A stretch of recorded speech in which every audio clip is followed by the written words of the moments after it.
नमस्कार, आप सभी का स्वागत है योग और स्वास्थ्य पर आधारित हमारे इस बेहद खास कार्यक्रम स्वस्थ विचार में। मैं हूं आपके साथ, आपका साथी विकास। दर्शकों, स्वस्थ विचार कार्यक्रम एकमात्र ऐसा कार्यक्रम है जिसमें योग, प्राकृतिक चिकित्सा, प्रकृति, जड़ी बूटियां और इस प्राकृतिक माहौल यानी इस वातावरण को, प्राकृतिक जल को और जो हमें प्रकृति ने सभी चीज़ें वनस्पतियां दी हैं उनका सही प्रयोग कैसे करें, वो सारी चीज़ें बताई जाती हैं इस कार्यक्रम में और आप सभी को जोड़ा जाता है आयुर्वेद के साथ। जड़ी बूटियाँ हमारे शरीर के लिए ही होती हैं, हमारे जीवन को बेहतर करने के लिए होती है, तभी ईश्वर ने इतना अमूल्य वरदान हम सभी को दिया है। इस पृथ्वी पर बहुत ज़्यादा अमूल्य जड़ी बूटियाँ दी गई हैं, लेकिन उनका सही प्रयोग करना शायद हम नहीं जान पाते हैं। हालांकि हमारे पूर्वजों ने खोज करी, हमारे पूर्वजों ने शोध किया, हमारे ऋषि मुनियों ने, तपस्वियों ने, साधुओं ने इतनी रिसर्च के बाद ये सारी चीज़ें निकाली हैं और उनको क्रमबद्ध तरीके से पुस्तकों में लिखा है जिसको आयुर्वेद कहते हैं। तो ऐसी चीज़ों का ज्ञान जो कि हमारे ही पूर्वजों द्वारा दिया गया है उसे हमें संभालना चाहिए, अपने लिए प्रयोग करना चाहिए। लेकिन आज के इस दौर में बहुत सारी जिम्मेदारियों के नाते, बहुत सारे काम के वजह से समय नहीं मिल पाता अपने शरीर को ध्यान देने के लिए, तभी शायद अलग अलग किस्म की नई नई बीमारियां हमें लग जाती है। लेकिन इन सभी से आपको निजात कैसे मिलेगा, वो सारी चीज़ें आपको इस कार्यक्रम में बताई जाती हैं और इन सभी विषयों में हमारा मार्गदर्शन करते हैं जाने माने असाध्य रोग निवारक गायत्री सिद्ध पंडित श्री लक्ष्मण दास रतन भारद्वाज जी। तो आइए सबसे पहले गुरु जी का स्वागत करेंगे और कार्यक्रम की शुरुआत करते हैं। गुरु जी, आपका स्वागत है। नमस्कार। नमस्कार। ये कार्यक्रम हम आपके लिए लेकर आए हैं ताकि आप भी इस कार्यक्रम का हिस्सा बन सके। यदि आपके साथ किसी भी तरह का कोई रोग है, कोई शारीरिक कष्ट है, तो आप इस कार्यक्रम में सीधे जुड़ सकते हैं, हमें कॉल कर सकते हैं या आप हमें व्हाट्सएप के जरिए भी अपना मैसेज भेज सकते हैं। व्हाट्सएप मैसेज में लिखें आप अपना नाम, उम्र, कहाँ से बात कर रहे हैं और पूरा सवाल। और साथ ही साथ आपको याद भी दिलाते हैं हम कि जब भी आप इस कार्यक्रम को देखने बैठे तो कॉपी और पेन भी साथ में ज़रूर लेकर बैठें। जो भी नुस्खे उपचार आपको बताए जाएँ उनको आप लिख ज़रूर लिया करें। तो आगे बढ़ते हैं और शुरू करते हैं आज के मुख्य विषय पर चर्चा। गुरु जी, आज के इस अंक में हम एक ऐसे रोग के बारे में बात करने जा रहे हैं जो बेसिकली बुखार पर आधारित है और बिगड़ा हुआ बुखार, जैसे टाइफाइड कहते हैं। बहुत केसेस में ये जानलेवा भी हो चुका है। क्या है टाइफाइड, किस तरीके का रोग है, क्यों ये आसानी से जाता नहीं है? बहुत जल्दी जाता है, लेकिन इसको ठीक करने के लिए जो उपचार होते हैं वो बहुत जटिल भी होते हैं और ये रोग बहुत जल्दी ठीक नहीं होता। कुछ केसेस में ये भी देखा जाता है कि अगर ये ठीक हो भी जाए तो समय समय पर फिर उभर के आता है, कहते हैं जड़ से नहीं ठीक होता। क्या है ये रोग? देखिए, मैं बार बार एक बात को कहता हूँ कि एलोपैथिक में तो किसी भी रोग की दवाई नहीं बनी। आयुर्वेद में, फार्मेसी में दवाइयाँ बनती है, पूरी नुकसान नहीं है तो दवाई काम कहाँ से करेगी। परंतु स्वास्थ्य विचार में ना तो रोगी से पूछा जाता है तकलीफ क्या है, ना किसी मशीन से टेस्ट किया जाता है, न इसमें थर्मामीटर लगाया जाता है कि बुखार कितना कितना नहीं है। नाड़ी परीक्षण सारा कुछ बताते, पैर के तलुए से सिर के बाल तक का। जिसको टाइफाइड होता है उसका बुखार 104, 4.5, 5 के बीच में रहता है और उसको ठंड बड़ी लगती है, सांस लेने में भी तकलीफ होती है। अब इसके लिए हमारे पास ऐसे सैकड़ों नुस्खे हैं, परंतु अभी जो मैं टीवी के माध्यम से बता रहा हूँ वो है बेलगिरी का और बेल के पत्तों का और कुज्जा मिश्री या सेला मिश्री का। आप 100 ग्राम पत्ते ले लें पहले ताजे, उनको धो के पीस के चटनी बना लें। उस चटनी को आप आधा लीटर पानी में उबलने रख दें, परंतु मिट्टी के बर्तन में, और उस पर ढक्कन लगा दें। जब आधा लीटर का आपके पास लगभग 100 ग्राम पानी रह जाए तो उसको नीचे उतार लें और छान लें। छान करके जो कुंडी डंडे में आपने जिसमें पीसा था उसमें मिला के फिर उसको फिर छान लें। अब इसके अंदर आप आधा किलो सेला मिश्री या कुज्जा मिश्री मिला दें। अब इसको उबालें। उबालने पे जब एक तार की चाशनी बन जाए तो उसको नीचे उतार लें। नीचे उतार करके अब इसको बोतल में रख लें। इसमें से 4-4 चम्मच हर 2 घंटे बाद उस रोगी को दें जिसको टाइफाइड है। तो अंदर जाके फेफड़ों को एक तो गर्मी देगा है और दूसरे नंबर पे जो बलगम था अंदर सूखा हुआ जिससे ऑक्सीजन पूरी मिल रही थी वो ऑक्सीजन मिलना शुरू हो जाएगी। घंटे 1.5 घंटे बाद आप 4-4 चम्मच देते जाएं और ऐसे आप जब 8 या 10 बार दे देंगे तो जिसका बुखार 104-5 के बीच में था वो आपका 100 तक आ जाएगा पहले दिन। फिर दूसरे दिन भी क्रिया यही चलेगी। जब देखा कि खत्म होने वाला दोबारा तैयार करो। अब 3 दिन में आपको बुखार 98.4 ही रहेगा, ना इससे नीचे आएगा ना इससे ऊपर जाएगा। परंतु रोगी पे ध्यान रखना कि एक तो उसका जूठा किसी को खाने नहीं देना, उसके बर्तन अच्छी तरह राख से साफ करने, चाहे ऊपरी जला के उसकी राख बनाए चाहे लकड़ी जला के उसकी राख बनाए। राख से साफ करके फिर उसके बाद आपने पानी से धो के उनको साफ करना है। या पहले पानी से धो लिए फिर राख से उनको साफ करते तो उसके अंदर किसी किस्म का पॉइजन नहीं रहता। और बोतल से 4 चम्मच से ज़्यादा नहीं निकालना। अब देखा कि अभी भी कमजोरी है तो अब दोबारा इस क्रिया को तैयार करें। 15 दिन के बाद आधा किलो आप बेल की कचरी लें, जो सूखा बेलगिरी होती है उसको कचरी बोलते हैं, उसको कूट के पाउडर बना लें। और आधा किलो पत्ते दोबारा बेल के लाने हैं, उनको पीस करके उस कचरी के अंदर मिला करके अब आपने 5 लीटर पानी में इसको उबालना। जब 5 लीटर का आपके पास 2 लीटर रह गया, 3 लीटर सूख गया, तो इसको छान लेना। छान करके अब इसके अंदर दोबारा आपने सेला मिश्री या कुज्जा मिश्री बना के इसकी फिर 1 तार की चाशनी बनानी।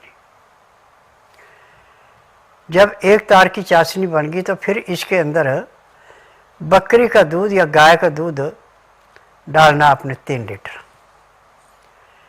अब फिर इसको उबालना। जब इसको दोबारा उबालेंगे और फिर दोबारा आपकी 1 तार की चाशनी बन गई हो, अब इसको आप शीशे का चाहे बोतल लें चाहे मर्तबान लें, उसमें रख लें। अब इसमें से आप 20-20 ग्राम सुबह दोपहर और शाम को 3 टाइम देना।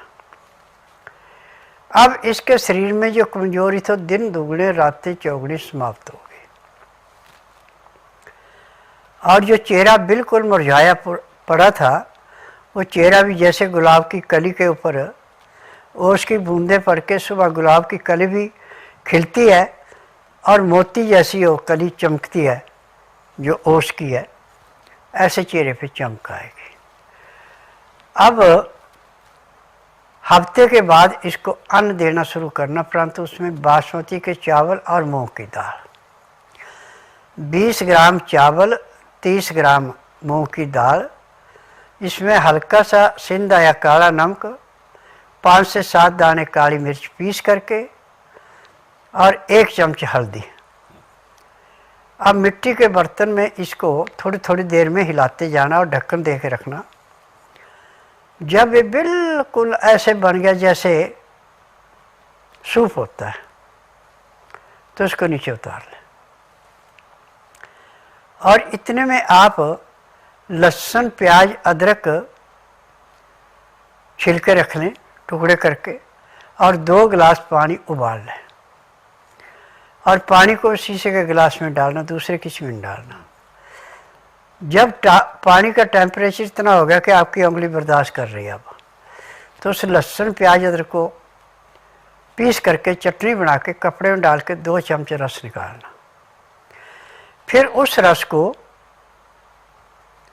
आपने उस पानी के अंदर मिला देना 1-1 चम्मच। और जो कचरा बचा वो आपने जो अपनी सूप बनाया उसके अंदर मिला लेना। अब इसको थाली में डाल के चाहे चमचे से खाएं चाहे आप पी लें। 2-4 गिराई या 2-4 घुट सूप के पिए, फिर 2 घुट पानी पिया। पानी पीने में, खाना खाने में पूरा 1 घंटा लगाना। उसके बाद दातन कूला करके 5 मिनट के लिए वज्रासन बैठना। फिर वज्रासन से उठ के कम से कम आधे घंटे तक आपने थोड़ा सा टहलना है, सैर करनी है। कमरे के अंदर ही घूमते रहें, बरामदे में घूमें, ज़मीन पे घूमें, वो आपकी इच्छा है। उसके बाद आधे घंटे के लिए आप सब आसन लेट जाएं। आधे घंटे के बाद 5 मिनट के लिए बाईं साइड करवट लें, 3 मिनट के लिए दाईं साइड करवट लें। उसके बाद सब आसन लेट करके बाईं साइड को करवट के उठें। आपके शरीर में इतनी चुस्ती आएगी जैसे आप 8 घंटे की निंद्रा पूरी करके उठें। उसके बाद जो आपके शरीर में कमजोरी थी, जो आंखें अंदर को धंसती जाती, वो भी बिल्कुल मोतियों की भांति चमकना शुरू हो जाएगी। और जो शरीर पे पीलापन था वो लालगी में आ जाएगा। ये क्रिया आपने 1 महीना लगातार करनी है। 3 या 4 दिन एक खिचड़ी खाने के बाद दिन की आप 12 बजे से पहले पहले खाएंगे, रात के दिन अस्त होने से घंटा 1.5 घंटा पहले खा लेंगे। ये ध्यान रखना।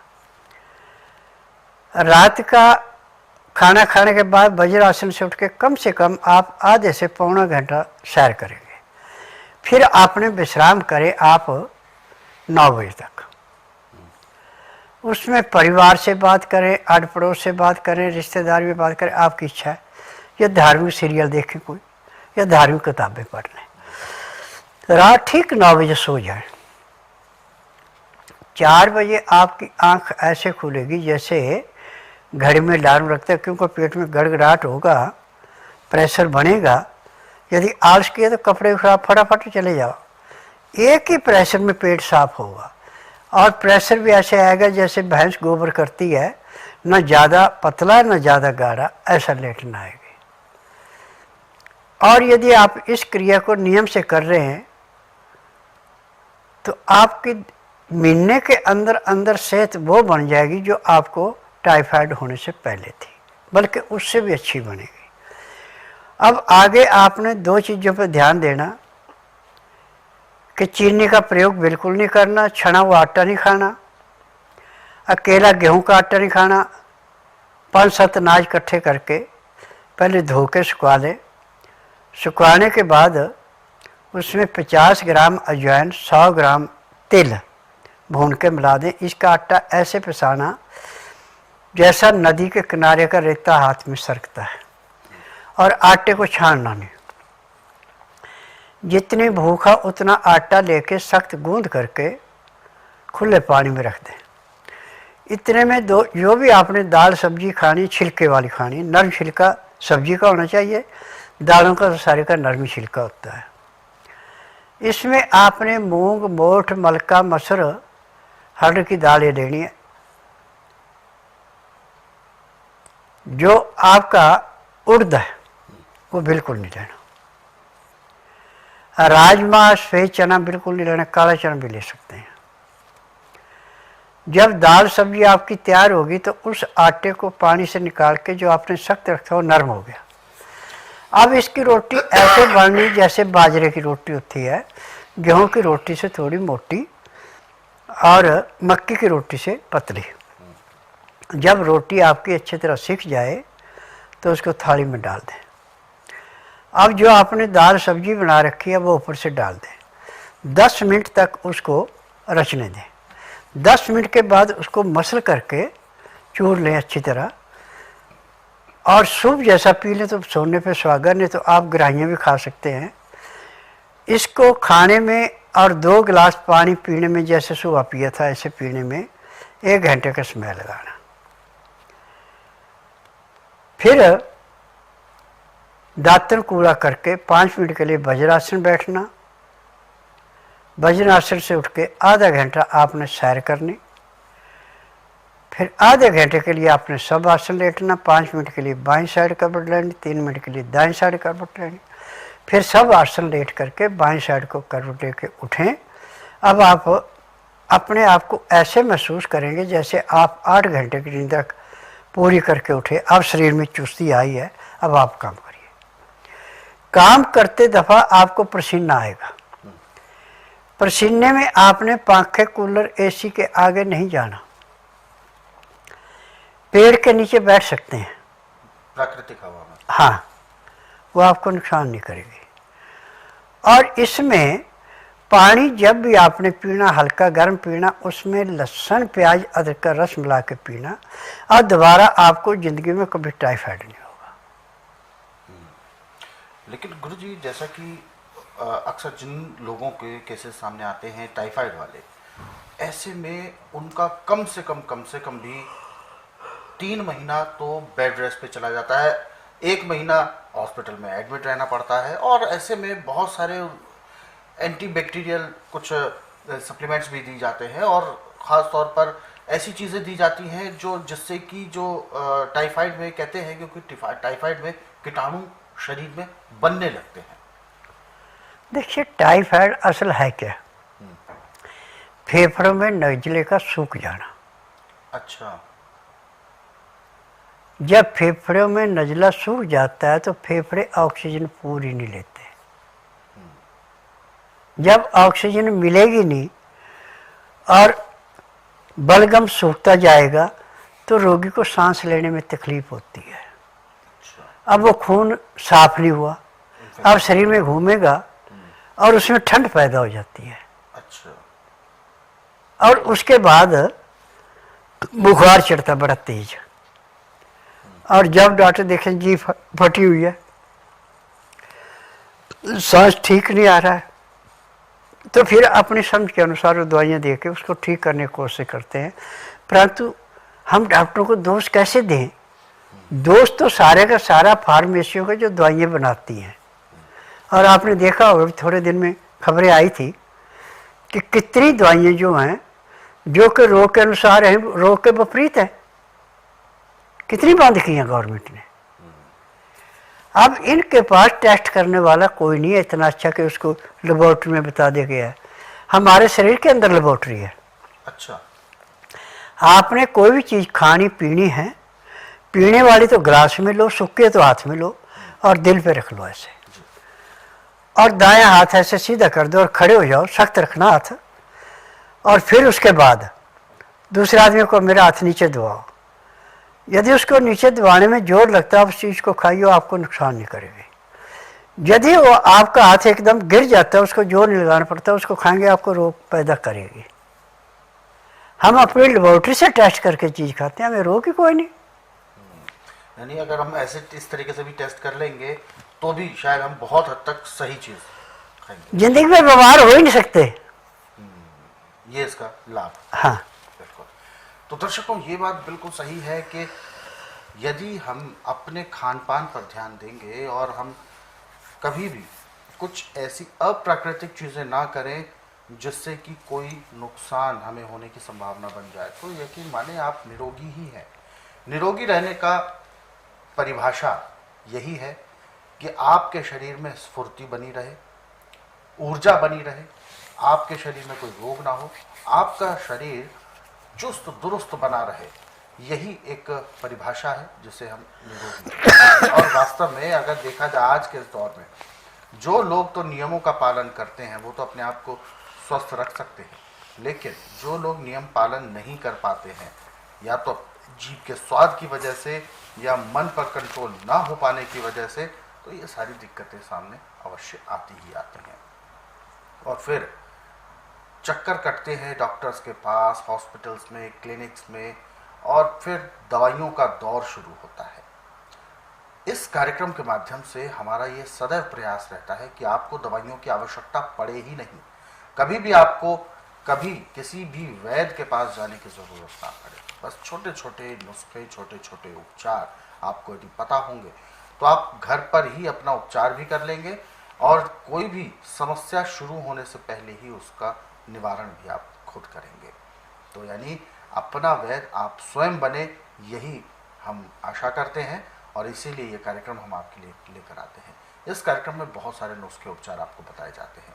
इसके अलावा या इनसे संबंधित कोई भी आप किसी रोग के बारे में कुछ विशेष जानकारी लेना चाहते हैं, विस्तार से पढ़ना चाहते हैं, उनके घरेलू नुस्खों के बारे में पढ़ना चाहते हैं, तो स्वस्थ विचार पुस्तकों के माध्यम से पढ़ सकते हैं। ये पुस्तकें आप सभी के घर में ज़रूर होनी चाहिए, इस बात का ध्यान रखें। यानी हर एक परिवार में ये पुस्तकें अवश्य हों और रोज़ाना 10 से 15 मिनट इसका आप अध्ययन करें तो यकीन माने आपके घर में कोई भी रोग प्रवेश नहीं कर पाएगा। पुस्तकें मंगवाने के लिए आपको हेल्पलाइन नंबर्स पर कॉल करना है। नंबर आपकी टीवी स्क्रीन पर है। सुबह 10 बजे से लेकर शाम 5 बजे के बीच में